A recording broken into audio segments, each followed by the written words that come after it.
How to sign out from your Zillow account. Hello and welcome back to our YouTube channel How to Tutorials.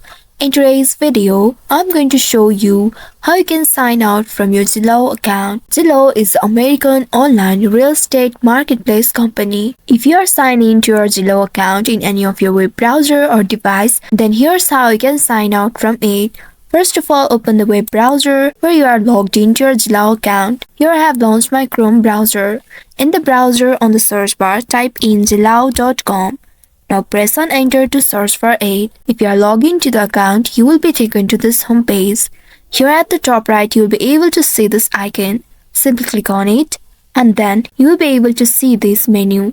Now from this menu at the very bottom, you will be able to locate sign out button. Now simply click on it and then wait for a few seconds. After that, you will be signed out from your Zillow account. Once signed out, you'll be able to see sign in option at the top right corner of your screen. Now if you want to sign in back to your account, simply click on this option and then use your credentials. So this is how you can sign out from your Zillow account. I hope this tutorial was helpful. If yes, don't forget to like, share and subscribe to our channel.